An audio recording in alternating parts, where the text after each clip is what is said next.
มันขึ้นนี่เขาว่าผีมีมีสาหน่อยเนาะฮะผีมาบ่อ๋อมันแล้วบอก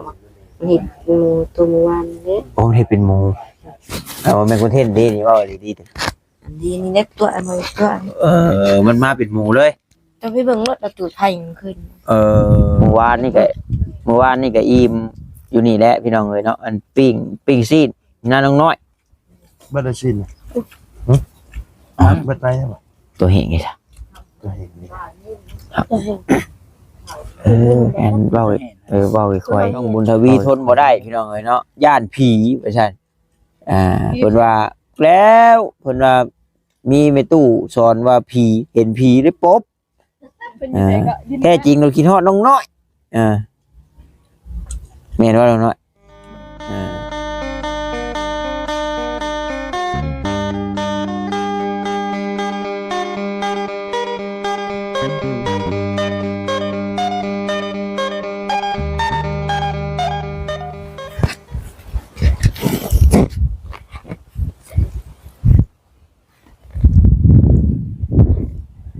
กราบสบายดีและสวัสดีเด้อพ่อแม่พี่น้อง FC กันเบิดสู่คนพี่น้องเอ้ยบ่ว่าอยู่ทางฝั่งลาวฝั่งไทยหรือว่าทางต่างประเทศนํเนาะก็ยินดีต้อนรับเข้าสู่ช่องของเบาตาบ้านเฮาคือเก่าพี่น้องเอ้ยได้เนาะเปิดภาพขึ้นมาก็ได้ยินแต่เสียงแว่วๆอยู่มื้อนี้ทางน้องบุญทวีเนาะน้องบุญทวีทางน้องน้อยน้องพัดไส้กำลังชวนกันมาตักน้ำเข้าห้องน้ำว่าซั่นเนาะมีห้องน้ำแต่ว่าบ่มีน้ำในถังเนาะบ่เป็นท่าได้พี่น้องเอ้ย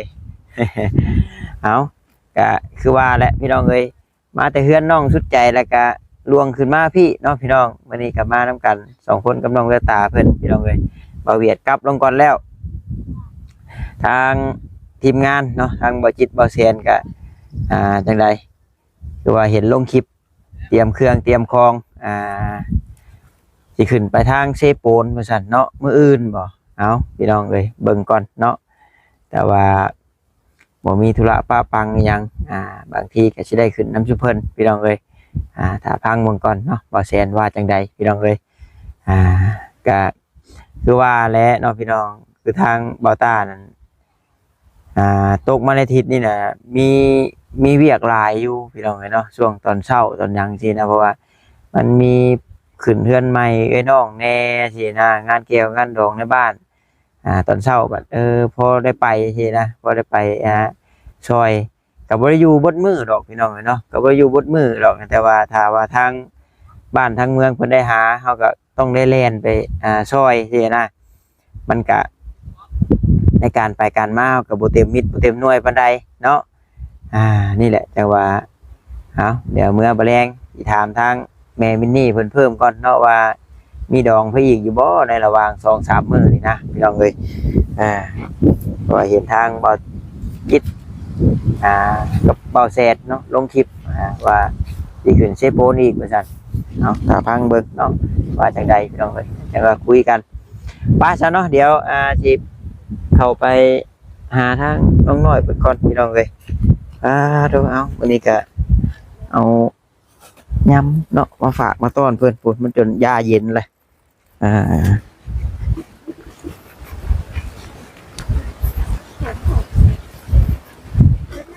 โอ้วันนี้น้องบุญทวีอดบ่ได้มาตามหาน้องน้อยฮอดบอดเนาะโอ้เอาสวัสดีเด้อเลยยังไงหนุ่มน้ำมาแล้วเจ้าเดี๋ยวให้เท่าแม่ก่อนกินกับเท่าแม่ก็ได้ดอกโอ้โหเด้อเอากับบูฮู้ได้ว่ามันจีสุ่งหรือบูสุ่งเพราะว่ามันยาเย็นเลยเนาะแต่กับโบเมนของบูดของเก่าดอกพอย้ำว่าพอหมอนี่มันใส่หมักนาวนะยันว่ามันถือความห่อนความหยังยันว่ามันนี่ชีมึงดู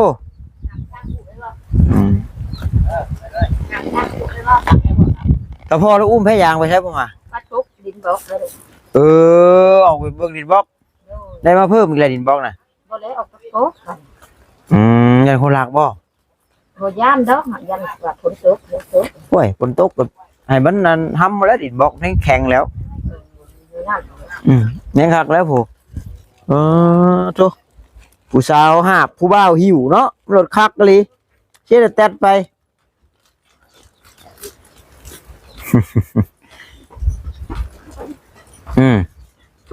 ปุ่นเฮ็ดเส้นเพิ่นแน่เนาะ ไปกันเนาะเดี๋ยวทางเฒ่าแม่เป็นชิมมันก่อนเอาแล้ว ลูกแม่ก็ กระตุกแม่บ่น่ะ โอ้ย โอ้ยกระตุกเพิ่นว่า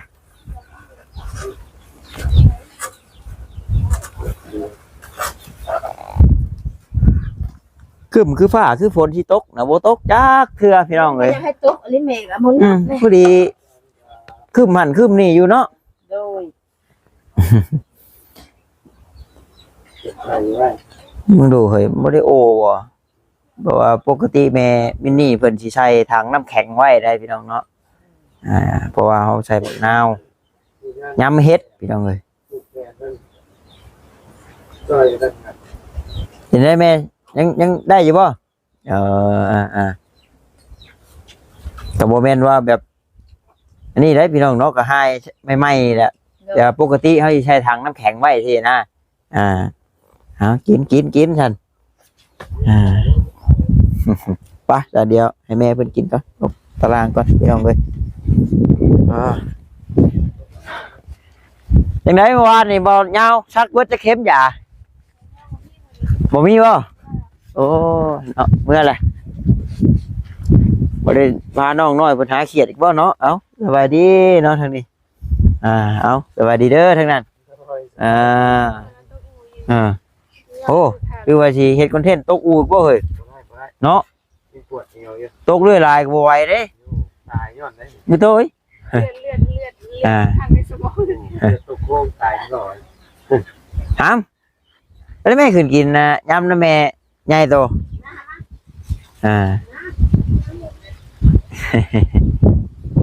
เราก็เล็กทางตาเด้น้อยจ้ะเล็กทางตาแหละนะเล็กทางตาโลได้น่ะเอาหน้านอกแล้วก็หน้าใหญ่แล้วนี่เด้เสียงหน้าเราก็พี่น้องเพิ่นนี่แล้วป้าจ้ะพี่น้องเนาะให้น้องน้อยเพิ่นทักน้ำทักในเข้าห้องน้ำก่อนจะสิไปเจิมให้เพิ่นเดี๋ยวเนาะตักเข้าไว้หน่อยเอ้ยตักเข้าไว้ได้ว่ามันเริ่มนั่งย่อๆอย่างแย่ยากเลยนี่เขียวได้เลยนั่นแล้วเพิ่นเฮ็ดให้บุเอาเข้าเกลือสิขึ้นเนื้อบ่คือเห็นทงเจ้าน่ะเอาเนาะนี่ได้น่ะมาเฮ็ดงานก่อสร้างบัดนี้เมื่อเลยมาแล้วเมื่อโอ้ยเนาะเที่ยวเมื่อเที่ยวมาอยู่ไปจ้ะพี่น้องให้เพิ่นตั้งน้ำแล้วก่อนไปจ้ะพี่น้องเนาะโอ้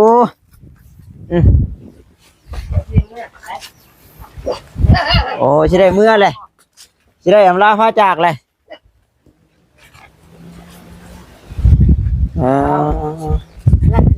เอาสบายดี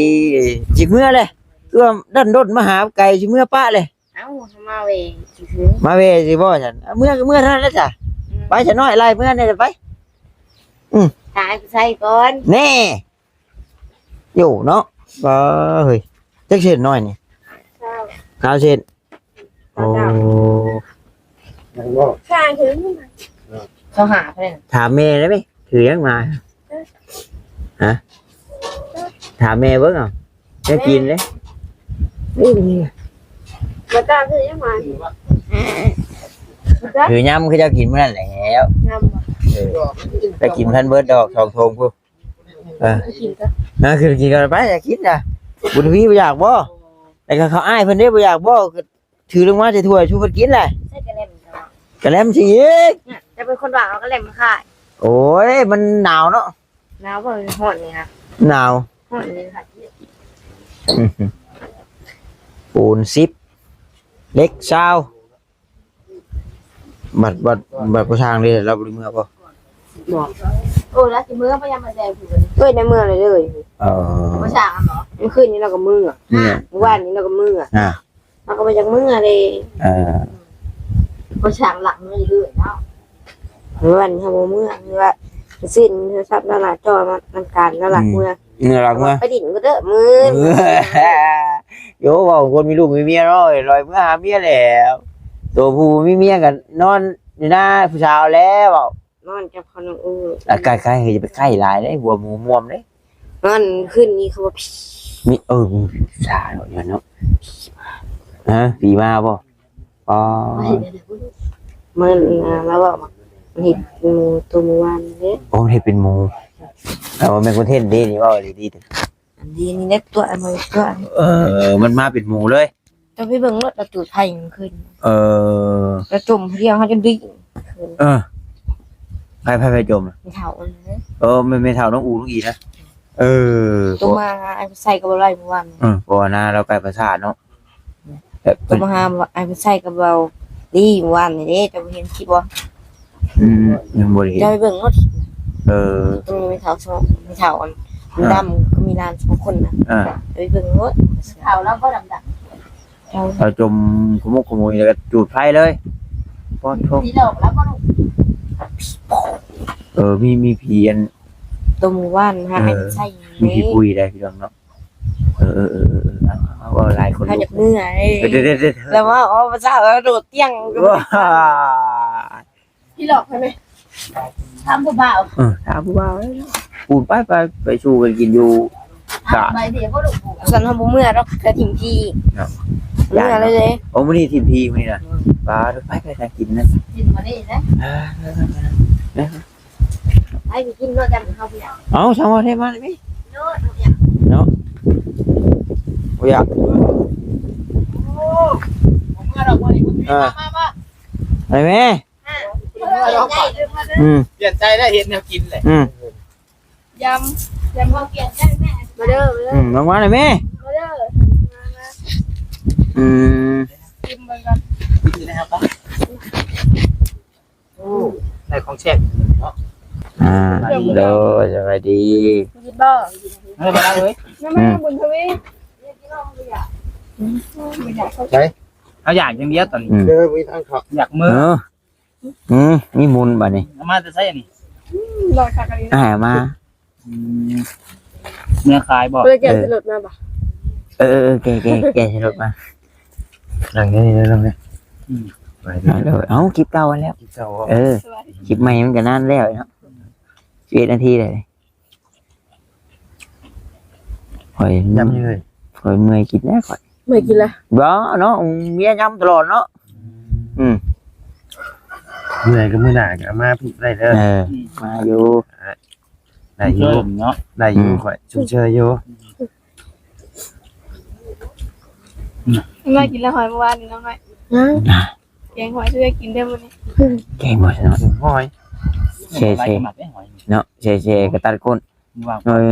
มันน่าจะ ไม่เน่าได้ ห้อยยังเฮ้ย ไม่เน่า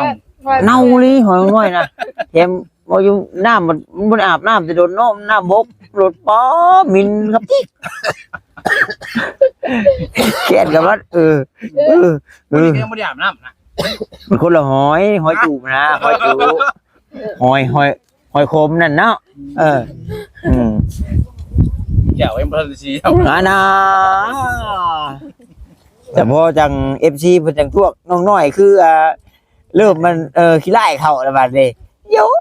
ไปหอบจีบไปได้ หนักไม่แดงเนาะมีเวลาบ่ ไม่มีเวลา ไปหอบจีบไปได้เหมือน โผอย่างแต่เก่าบัดเราบัดมีเวลาทาแป้งหวีผมทาสติ๊กแน่บัดนี้ขีดคิ้วแน่บัดนี้รถโย่ เดี๋ยวนี้ผมมีเวลากินข้าว อากาศเข้ากันอำลำแหละ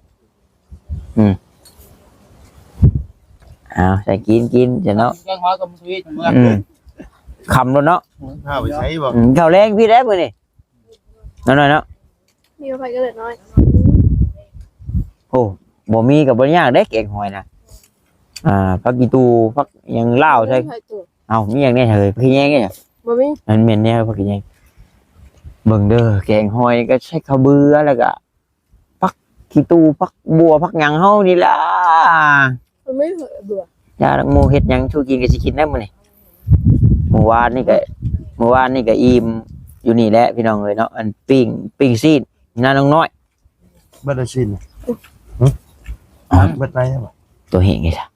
ตัวเห็นนี่ แอนเว้าเว้าค่อยๆเว้าค่อยๆก็ได้แล้วเนาะตัวมันต้มนะ กระดูกวันนี้เนาะเห็นหลายเนาะวานสิเล็กพี่น้องได้กินหลายคนอยู่เด้เมื่อวานนี่หัวอิ่มเบิดคนอยู่ครับอยู่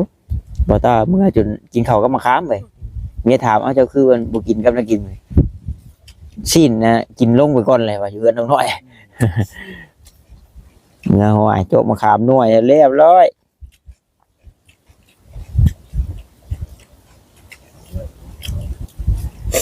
เป็นไงเนาะแซ่บอยู่จีนี่ว่าตอนเห็ดใหม่ๆนี่ห่วยเหล้าใส่แล้วคือว่าแล้วพี่น้องเนาะถ้าว่างบเฮานี่แน่ก็ซื้อซีนไก่นะมาจีกใช่ปาดเด้อคักล่ะ แบบอยู่ เอาหมูชับก็ได้ ปลาหมึกก็ได้ ซอยลงอ่ะเนาะ น้อยไปซื้อเห็ดไป Ừ. ซื้อปลาหมึกไปตัวปลาหมึกกัน แต่ เสียวมา แต่ เป็ด แบบเขาช่วยอันน้ำยำสลัดนี่เขาปรุงเรียบร้อยแล้วเป็นว่า อันนั้นเป็นธงแล้วเนาะบีเนาะมีแล้วน้ำสลัดน่ะเป็นธงถามกับว่าเอาน้ำยำสลัดแน่ๆว่าซั่น เอามาเฮ็ดยำนี่ ตัวยำสลัดนั่นแต่ก็ชื่อไข่มา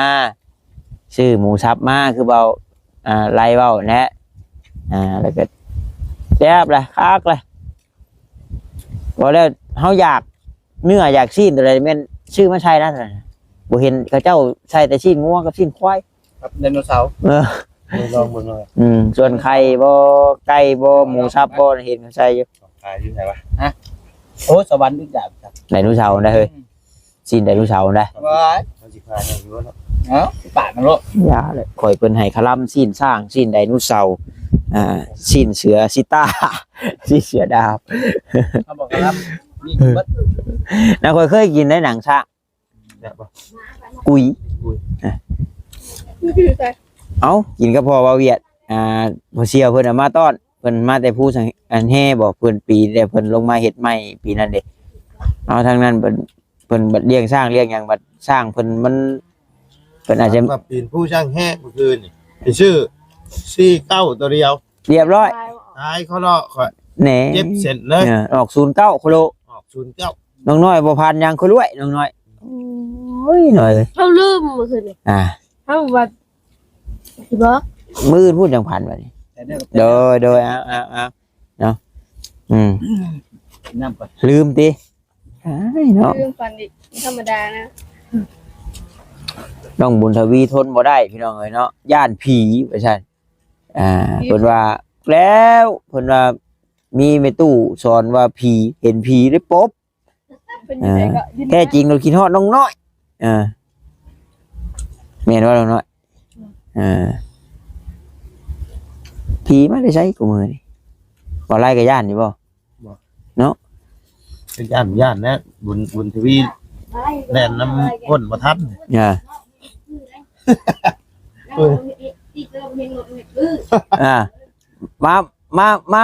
มานี่เบิ่งอยู่บุญทวีมาเว้าน้องน้อยพังแน่น้องน้อยยังบ่ฮู้เด้เพราะเพราะ น้ำมัน น้อง เอาตามสบาย เอาไปเบิ่งเรื่องพี่น้องเด้อช่องบ่ได้ เพิ่นว่าจูดอันพื้นจูดไฟลูกกลัวอยู่สัตว์ห้วย ใช่นะ จักแล้วได้ช่องบ่ได้บ่ได้ช่องไปแล้วเด้อเอา เด้อ หน่อยสับถ่ายบอกว่าบ่ตาบ่เห็นบ่ตายังบ่ได้เบิ่ง เอาไปเบิ่งเด้อ เว้าง่ายๆพี่น้องเอ้ยเนาะไผอยากว่าขี้องขี้คุยไผอยากว่าแต่ก็อย่าเบิ่งอยู่คลิปกันนั่นแต่เบิ่งบ่จบเนาะบ่ไรเนาะบางเทื่อเห็นอยู่มันเด้งขึ้นมาก็อ่านเบิ่งหัวข้อพวกนี้นั่นแหละก็เบิ่งน้อยเดียวก็ปัดไปก็เลยบ่ได้ฮู้ว่าเป็นจังใดมาจังใด บ่ไรพาลุยเด้อพี่น้องเด้อครับ เอาเข้าไปเบิ่งฉันเพราะว่าก็บ่ได้นั่งเบิ่งคลิปกันได้พี่น้องเอ้ยแม้กระทั่ง เบิ่งแล้วก็อย่ากดคำโฆษณาเด้อพี่น้องเด้อ แม้กระทั่งคลิปเจ้าของนี่นะลงไปแล้วก็แล้ว จักแบบใดจัก FC เพิ่นว่าจังใด เอ้าข่อยยังตัดคลิปเสียงบางเทื่อก็เสียงคือเป็ดนี่ก็มี FC เพิ่นคอมเมนต์มาเว้าอยู่ มื้อเช้านี่ก็ไปขึ้นเฮือนใหม่เขาเจ้ามี FC เพิ่นเม่นมาอยู่ถ่ายคลิปอีหยังเพิ่นว่าฮู้เรื่องของราวหยังถ่ายคลิปขึ้นเฮือนใหม่พี่น้องเนาะหัวข้อมันก็บอกอยู่ว่าขึ้นเฮือนใหม่แต่ว่าบอกขออนุญาตนำบักตาว่าจะถ่ายคลิปหยังบ่ฮู้เรื่องหยังเลยจังนะประมาณนี้นะเอ้าถ่ายคลิปขึ้นเฮือนใหม่อย่าว่าก็เบิ่งเอาบ่แม่นวู้หาเอิ้นระยะแหละบ่แม่นงานแต่งบ่แม่นงานดองเด้พี่น้องงานขึ้นเฮือนใหม่กับเจ้ามื้อเช้านี่ โอ้งานดองก็ได้เด้ โอ้เอาจังเว้าอยู่มีแต่ดองมีแต่ขึ้นเฮือนใหม่มันหลดจักสิว่าจังได๋เบิดทิศเลยนะพี่น้องเนาะมาบาดนี้พี่น้องเนาะสิได้จบคลิปก่อน จบไปแท้ โย นี่แหละ 19 นาทีแหละเอาจังหลายแท้ยัน FC เพิ่นค้านนั่งเบิ่ง น้อย 19 นาที บางทีน่ะนั่งกินกันครับเบตายจะถือไหมนั่งกินข้อกินข้อย แต่เขาพังเพลง3-4นาทีบ่ม่วนเฮายังกดหนี นี่เช้านาทีดิบ่อะไรเนาะมื้อหน้าจะกินสิมื้อน้องน้อยมื้อหน้าหรือว่ามื้อนี้แหละสิได้กินแกงหอยเอ้าแซ่บบ่แซ่บครับ เบิ่งเห็นหยังก็บ่มีใส่บัดนี้ เอาต้มแล้วเนาะ บ่ไร ยากยังเนาะบ่มีน่าใช่ก็ต้มเนาะโอ้ยตำแจ่วพริกคือนั่นป๊าด หอยจะดีเอ้ย หอยจูบเฮานี่ได้พากันขวยว่านนี่ได้หอยขวยซะโมโกย ยังหาได้เบิดอยู่ โอ้ยชำสิหาลีจริงจังลีจังหลาย หายแน่ ดีเด้มน้องเนี่ย เออ แต่ว่าหอยน่ะมิน